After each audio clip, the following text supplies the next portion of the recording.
বিবাহের কিছু শর্তাবলী রয়েছে এবং কিছু রুকুন রয়েছে। এক নম্বর হচ্ছে যে পরস্পর যে বিবাহ বৈধ সেটা পাত্র এবং পাত্রী নির্বাচন করা।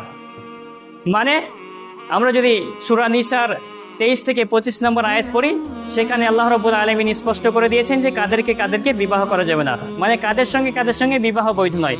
সেখানে উল্লেখ করা হয়েছে মা, খালা, এবং উল্লেখ করা হয়েছে যে দুধবা, তারপরে নিজের বোন, এগুলো উল্লেখ করে দেওয়া হয়েছে যে কাদেরকে বিবাহ করা যাবে না। এই 14 প্রকার নারী ছাড়া বাকি সবাইকে বিবাহ করা যাবে।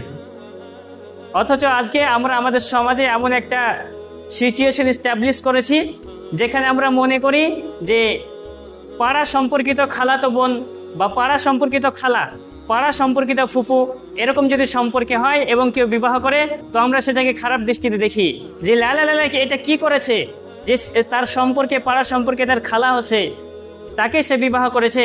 অথচ আল্লাহ সুবহানাহু ওয়া তাআলা স্পষ্ট করে দিয়েছেন যে কাদেরকে বিবাহ করা যাবে না, বাকি সবাইকে বিবাহ করা যাবে।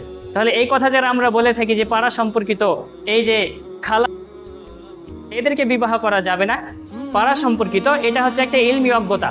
সুতরাং যেটা স্পষ্ট, যাদেরকে বিবাহ করা যাবে না তাদেরকে ব্যতীত সবাইকে বিবাহ করা যাবে।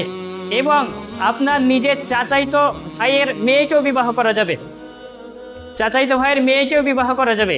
এটা আমরা অনেকেই জানি না, আমরা মনে করি এটা হারাম। সুতরাং প্রথমত বিবাহের জন্য শর্ত হচ্ছে যে বৈধ পাত্র পাত্রী নির্বাচন করা, যাদের সঙ্গে বিবাহ করাটা বৈধ।